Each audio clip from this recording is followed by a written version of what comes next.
जनाब, आप सबको बहुत बहुत आदाब।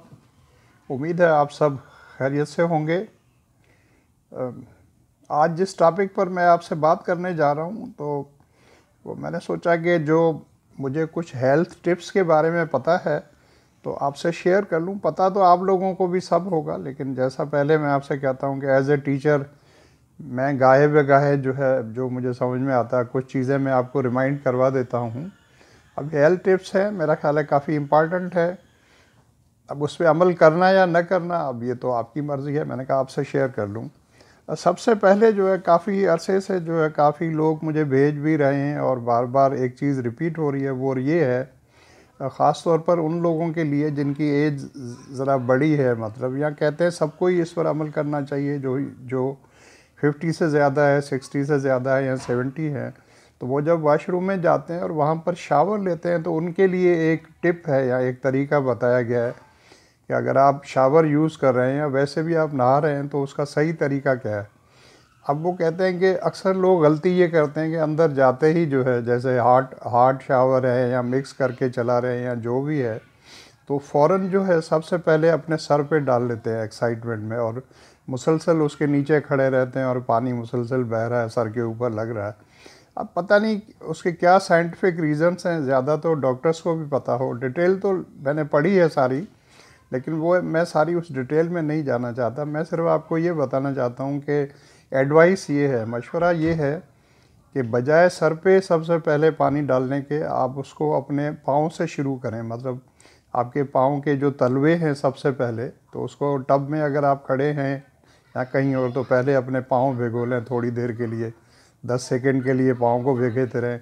उसके बाद नीचे से ऊपर जाएं, पहले अपने पाँव के तलवे सबसे पहले, फिर पाँव और उसके बाद पिंडलियाँ, और फिर ऐसे ऐसे स्टेप बाय स्टेप आप ऊपर जाएं।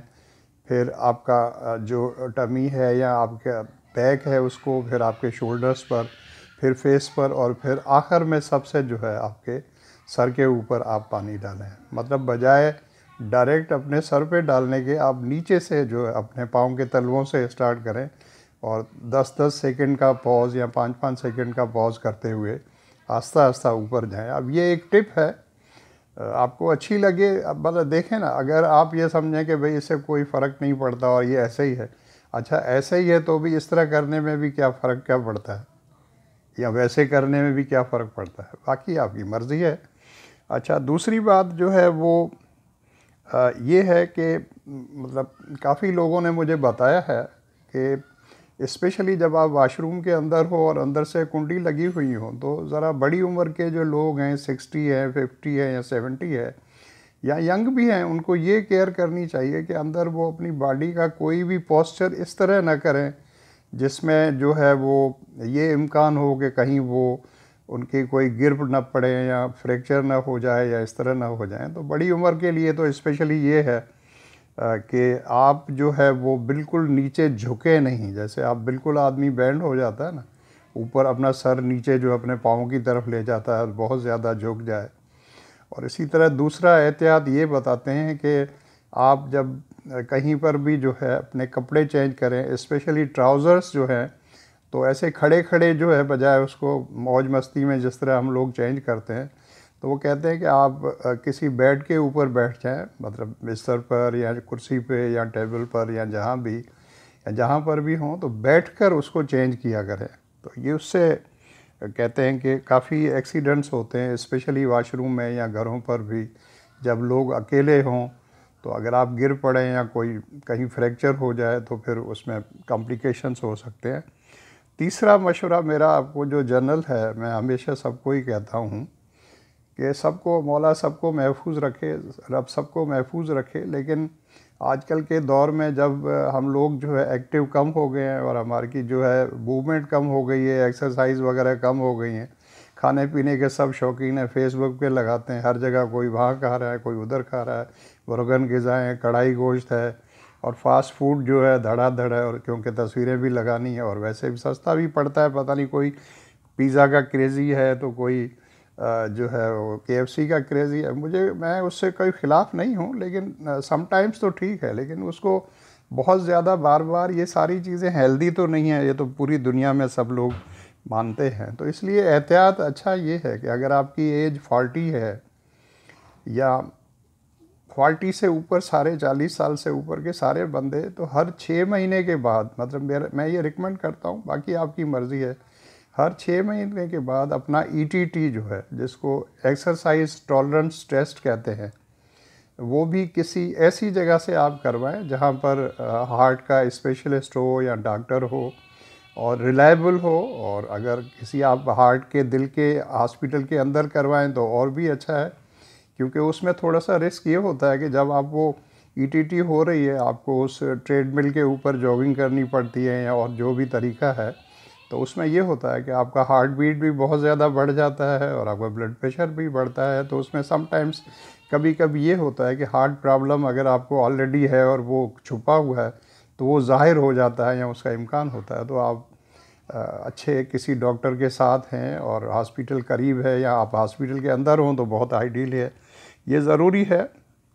और एक और टिप जो मेरे जहन में है वो ये भी है कि आप 50 साल से ऊपर के हैं या जो अफोर्ड कर सकते हैं, तो 40 साल से भी ऊपर के लोग हर 3 महीने के बाद अपने जो मोस्ट इम्पॉर्टेंट टेस्ट हैं, आपका अच्छा फैमिली डॉक्टर आपको बताएगा या कोई भी डॉक्टर जिसको आप ट्रस्ट करते हैं वो आपको बता के दे सकता है कि ये इम्पॉर्टेंट टेस्ट हैं। जो लोग उससे भी अच्छा अफोर्ड कर सकते हैं वो किसी बहुत बड़े हॉस्पिटल के अंदर, जैसे आजकल होते हैं एग्जीक्यूटिव टेस्ट या फिलान टेस्ट जो है, तो उसमें फिर आपको एक तसल्ली हो जाती है, अर्ली कोई चीज़ डिटेक्ट हो जाती है और आपको पता चल जाता है कि कहीं ना कहीं ये तो नहीं हो रहा, वो तो नहीं हो रहा। तो ये अच्छी बात है।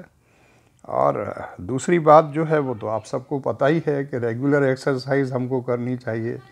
अब हम लोग सुस्त पड़े हैं इस मामले में। जो लोग ट्रेडमिल लेकर भी आए अपने घरों पर, तो मैंने उनको भी देखा है कि कुछ अरसे के बाद जो उनके ऊपर कपड़े सूख रहे होते हैं, घर वाले कपड़े सुखा रहे होते हैं। तो ऐसा ना करें भाई।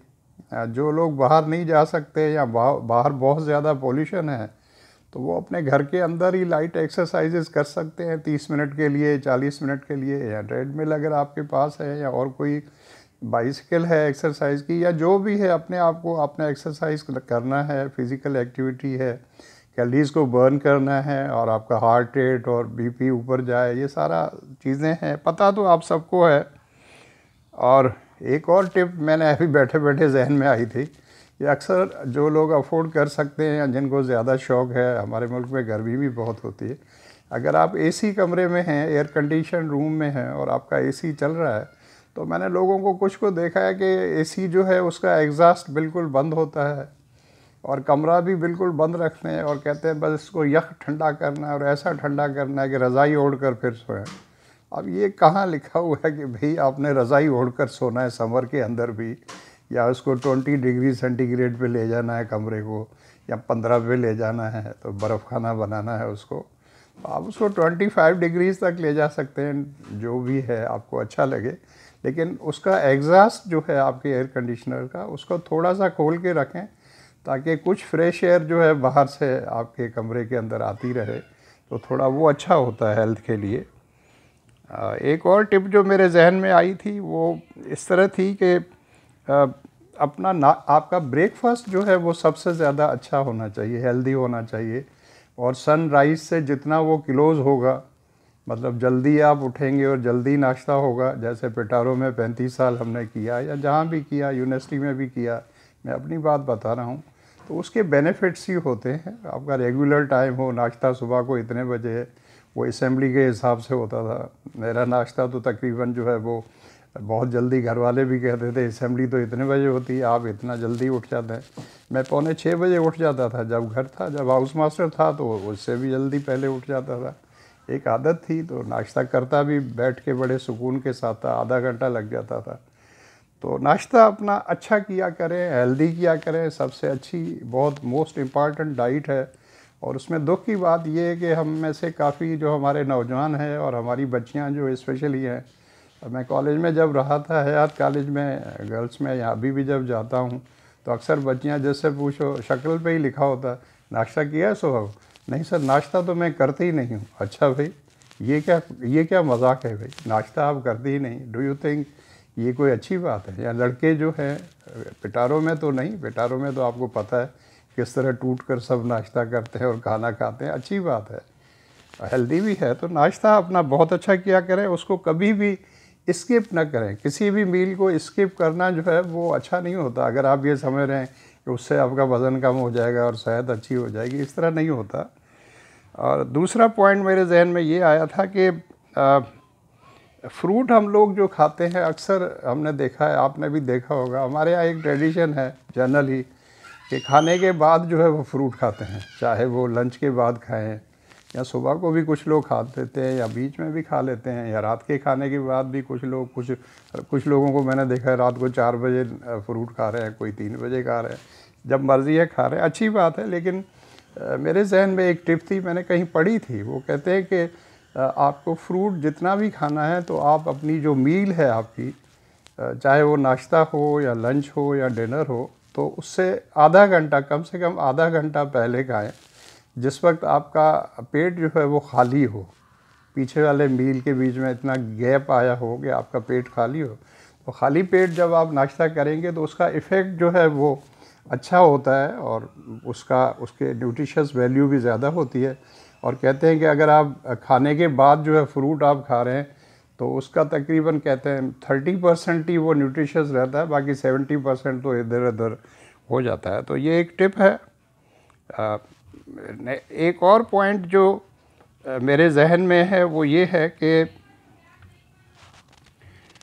आपके जो खाने के 3 वक्त के टाइमिंग्स हैं वो आपका ब्रेकफास्ट जितना भी क्लोज़ हो सनराइज़ के उतना अच्छा है, लेकिन एक ही टाइम पर होना चाहिए।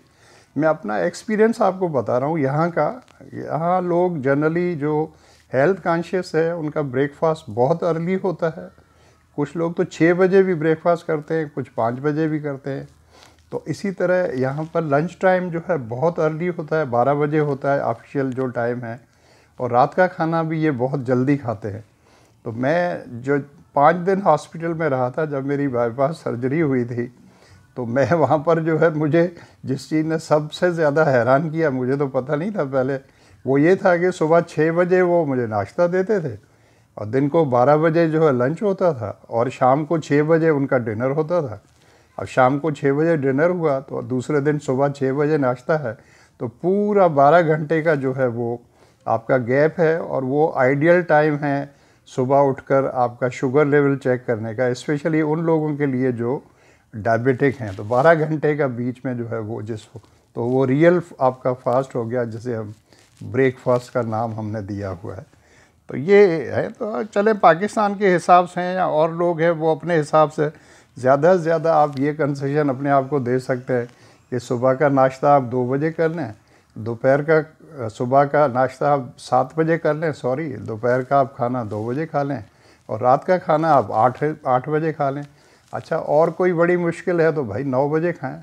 मैंने तो लोगों को यहाँ ऐसे भी देखा है कि रात का खाना कोई 11 बजे खा रहा है, तो कोई 12 बजे खा रहा है, तो कोई रात को 2 बजे खा रहा है, तो रात को 3 बजे खा रहा है, तो कोई लोग सारी रात जाग रहे हैं तो सारी रात ही खा रहे हैं, सारी रात किचन में बैठे हुए हैं। और ये है, ठीक है, आपकी मर्ज़ी है, जैसे करें। मैं तो आपको टिप्स बता रहा हूँ। और एक और जो फाइनल बात आपको बताना चाह रहा हूँ वो ये है, सबको पता ही है, पहले भी मैं बार बार बताता रहा हूँ क्लासरूम में और वैसे भी, कि रात को जितना जल्दी हो सके भाई सोया करें। मुझे पता है आपके लिए बड़ी मुश्किल बात है, सबके लिए तो नहीं, कुछ लोग तो बहुत जल्दी सोते हैं और बहुत जल्दी उठते हैं, तो जल्दी सोया करें। चले, अगर आप बहुत ही ज़्यादा मजबूर हैं तो भी मिडनाइट तक तो सो जाएं भाई, 12 बजे तक सो जाएं, 12 बजे से पहले सो जाएं तो और अच्छी बात है। सुबह को जितना जल्दी हो सके आप उठें। अब ये बातें थी जो मैंने आपसे शेयर की हैं, और जो है वो, और मैं अब आपको क्या बताऊं, कहने को तो बहुत कुछ है, आस्ता आस्ता आपको बताता रहूँगा।